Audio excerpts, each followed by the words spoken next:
What's going on here? Greetings and fully snobby dad, flesh wound freaks. I am Flesh Wound Dan, joined by the mean one, Todd Loya. What's up? You don't have a nickname, so I'll just give you one. And Bah Humpugs. Namaste. And I think technically you were the mean one, like Kruger, but the real mean Suck a one, dick. like Kruger. Oh, bitch. There you go. That works. So Kruger, in case people are joining us late, let them know how Slashmas works. So what we do for our 12 Days of Slashmas special is we rate and review a Christmas-themed horror film, and then towards the end of the show, we add that movie to a list compiled from our previous episodes and vote to eliminate one of those 4 films, leaving us with our top 3 Christmas horror films, aka our 3 final girls.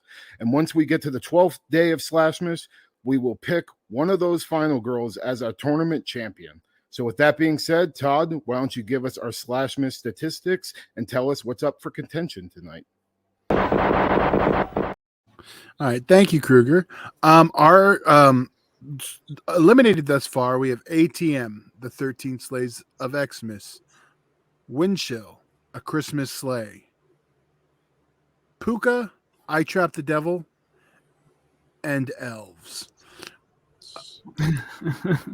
And our final girls are Red Christmas, The Day of the Beast, and Silent Night, Bloody Night.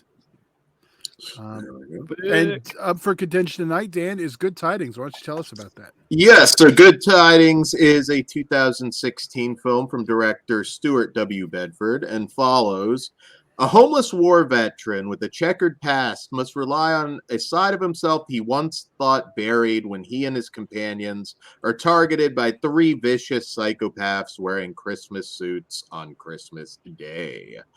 All right, so Kruger, Good Tidings. What did you think? I have been looking forward to watching this movie for a while now. I always see it pop up on Amazon, and for whatever reason, it's just always eluded me. And looking at the Santas now, they really remind me of the Killer Santa and Christmas Cruelty. Like the mask is very, very similar. So was looking forward to this. And the thing I'll start with the good. Like the Killer Santas, I like them. They're kind of like the Three Stooges. They're actually named Mo, Curly, and what's the other one? Larry. Yeah. They're actually their names on the casting is actually Mo, Larry, and Curly. So and I liked how they're mostly silent killers, but they still had a lot of personality to each of them. So I thought that was really well done. And probably the best thing about this movie was the soundtrack. There was just one really badass Christmas song that they were playing that had some like kind of ritualistic chants going on in the back that just really set the mood well. And on top of that, we got a bunch of like 80s style synth stuff. So that was really nice to see that throughout the film. The story is pretty basic, but it doesn't take long to get into the action. And I loved how Christmassy all the various rooms of this giant building, all these homeless people were in, was. It definitely set the mood right for watching this on Christmas.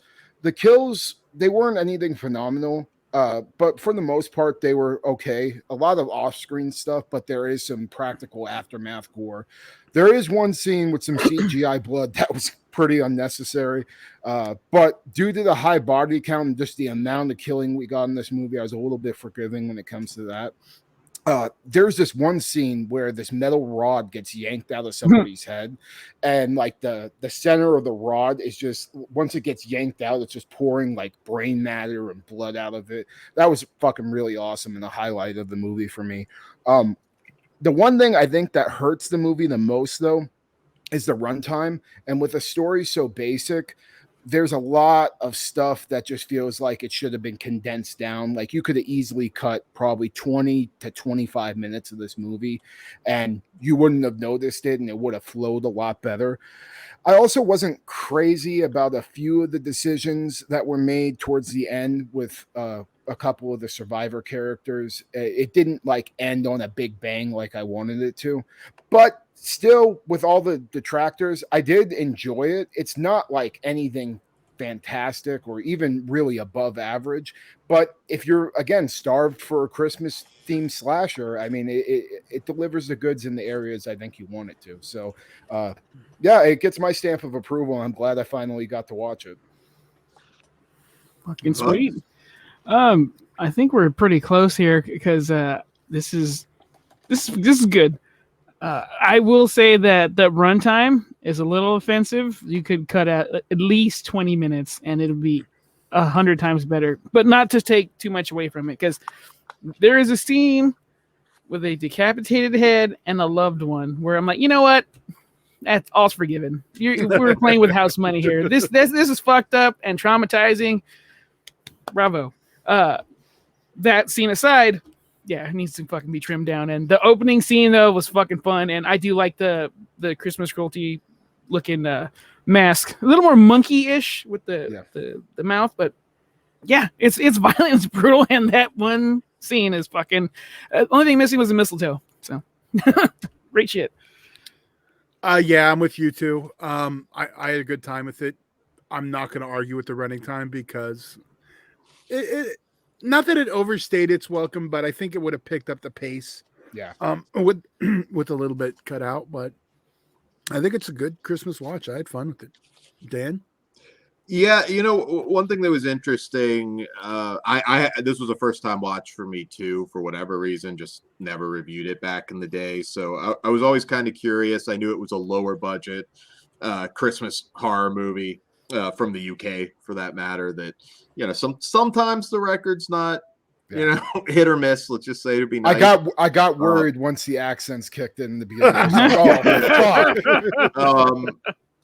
So looking at the description, when I saw Larry, Curly, and Moe, I'm like, okay, this is going to be of the cheesy variety, which is fine. We've certainly some cheesier Christmas horror movies have done quite well in these tournaments, but it was not what I expected to be. One thing this does really, really well for that a lot of these lower budget Christmas slashers do not is you really get to like the characters. They have very sympathetic backstories. I think that taking the time and to establish them, and also the fact that the acting's for the most part pretty damn good here. Again, for an indie, I'd say very good. I had people to root for in this. If I didn't, you're going to feel that excessive runtime even more. Because you're right, you could trim a little bit and not lose a whole lot of anything. Yeah. It is weird because it will get like super gory in a few scenes, but then there is a ton of off-screen stuff, and that might have been a question of the budget too. Another thing that this has going for it is a really good location, a really big location. They weren't just shooting this in a basement somewhere and trying to make it like this big shelter, although unofficial shelter. So that is something that I think really benefits this one quite well, to kind of just get a scope of the building. I think really just made this feel bigger than it probably actually was. I like that we don't really explain the killers, escape mental patients. You don't need much more than that. There are, decisions, by some of the characters at certain points, kind of feels, being that they outnumber the Santas, that maybe they could have fought back a little harder at the beginning. Fear plays a factor. 9/11, never forget. It does. But overall, for any shortcomings that this movie has, I think the good far outweighs the bad. I was actually surprised. I kind of dug this one. It has its problems. It's not perfect, but if you're starving for a good new Christmas horror movie that you probably haven't seen, I do recommend this one. It was way better than I anticipated, and I'm glad I finally watched it. I probably will grab. I believe this is DVD only, unfortunately, but I will hunt it down now. It engages in a way that most lower budget indies just don't do, unfortunately. So, yeah, recommendation. All right. Well, on that, let's rate it. Kruger. I'm gonna give it a 3 out of 5. All right. Pugs. 'Tis the season of giving, and I'm feeling generous today. And that one scene alone, 4 out of 5. Ooh. All right. Well, I'm not that high. I'm a 3.5. But with That's room to really grow. more like reasonable. Okay. But I get it. I get your 4. it made me happy. Dan. You know what? I'm feeling generous too. I was going to go 3, but I'll go 3.5. Okay. Because I will probably watch this again at some point. Not yearly, sure. but I will watch it again. All right. So up for elimination is Red Christmas, The Day of the Beast, Silent Night, Bloody Night, and Good Tidings. Kruger. Ooh. Or you want us to come back? You got to think. No, I think I'm okay with Red Christmas going. All right. Pugs. Fuck. I'm ready if you are. Go ahead and do it, Todd. Red Christmas. Ooh. Dan, go for it. I'll be the asshole today. Red Christmas. Oh fuck! I guess it don't matter. You know what? Red Well, you Christmas, gotta one pick. big hole. There you go. I was too bad. I was going to say your life didn't matter and you had to go and vote. So It has to- Usually it takes 2 of me, or back in the day.